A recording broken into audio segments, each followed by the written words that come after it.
terkasih dalam Tuhan kita Yesus Kristus, marilah kita mendengarkan dan merenungkan bacaan-bacaan kitab suci hari Sabtu 30 Mei 2020. Bacaan pertama dari Kisah Para Rasul pasal 28 ayat 16 sampai 20, dilanjutkan dengan ayat 30 sampai 31.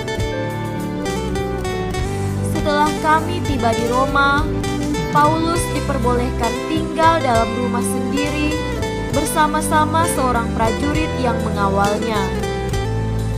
3 hari kemudian Paulus memanggil orang-orang terkemuka bangsa Yahudi, dan setelah mereka berkumpul, Paulus berkata, "Saudara-saudara, meskipun aku tidak berbuat kesalahan terhadap bangsa kita atau terhadap adat istiadat nenek moyang kita, namun aku ditangkap di Yerusalem dan diserahkan kepada orang-orang Roma.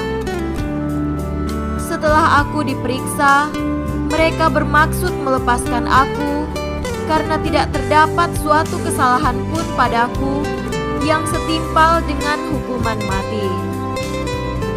Akan tetapi, orang-orang Yahudi menentangnya, dan karena itu terpaksalah aku naik banding kepada Kaisar, tetapi bukan dengan maksud untuk mengadukan bangsaku. Itulah sebabnya aku meminta supaya aku melihat kamu dan berbicara dengan kamu, sebab justru karena pengharapan Israel lah aku diikat dengan belenggu ini." Dan Paulus tinggal 2 tahun penuh di rumah yang disewanya sendiri itu. Ia menerima semua orang yang datang kepadanya.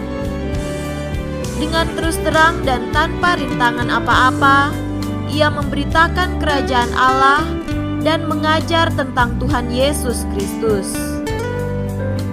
Demikianlah sabda Tuhan. Syukur kepada Allah.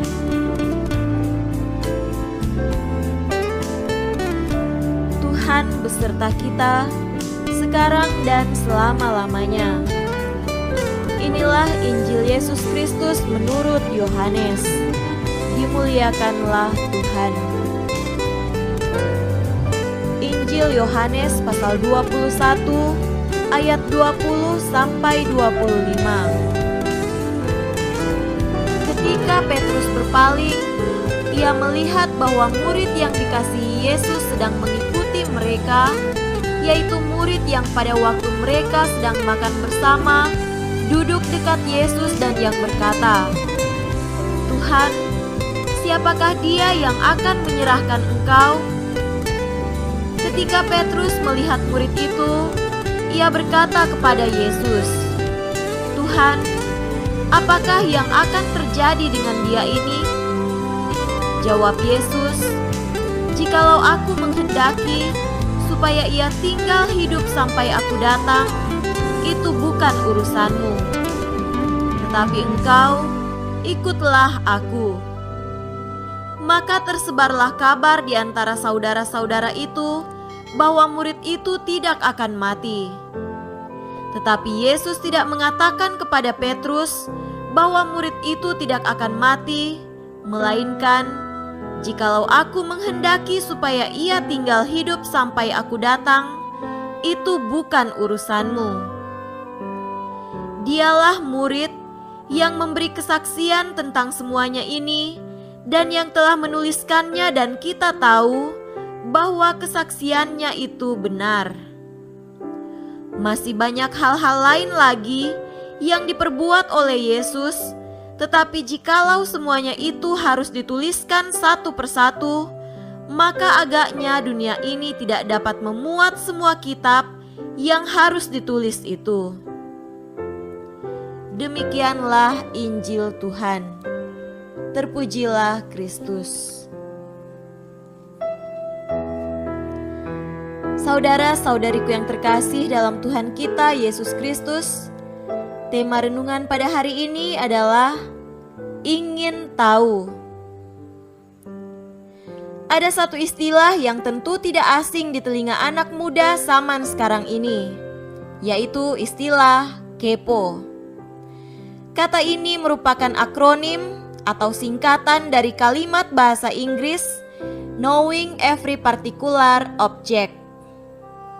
Kata ini mau menggambarkan bahwa seseorang yang penasaran dan mau mengetahui segala sesuatu dengan begitu rincinya. Saudaraku yang terkasih, dalam bacaan Injil pada hari ini, Petrus rupanya begitu ingin tahu suatu hal. Petrus tidak dapat menahan diri untuk mengetahui apa yang akan terjadi pada diri Yohanes. Tuhan, apakah yang akan terjadi dengan dia ini? Entah apa yang mendasari Petrus menanyakan kehidupan Yohanes pada masa depan nanti. Petrus rupanya ingin sekali mengetahui suatu hal yang bukan menjadi bagiannya. Ia mau mengetahui misteri yang terdapat di masa depan. Petrus mau masuk dalam kewenangan ilahi. Meskipun Petrus ialah pemimpin para rasul dan telah menerima kuasa dari Yesus, namun Yesus tidak memberi jawaban untuk memuaskan keingintahuan Petrus. Jikalau aku menghendaki supaya ia tinggal hidup sampai aku datang, itu bukan urusanmu. Dengan tegas, Yesus mengatakan bahwa ada hal yang bukan urusan manusia. Dalam hal ini, suatu hal itu adalah urusan ilahi. Saudara-saudariku yang terkasih dalam Tuhan kita Yesus Kristus, seringkali kita pun ingin tahu suatu hal, penasaran dengan kehidupan orang lain. Tidak semua hal pada diri orang lain perlu untuk kita ketahui. Bila perlu, menghargai wilayah pribadi seseorang. Karena terkadang saat kita kepo dengan orang lain, dasarnya bukan karena kita peduli. Kita mau cari tahu apa yang terjadi pada seseorang karena ada rasa iri hati dan bahkan tersaingi.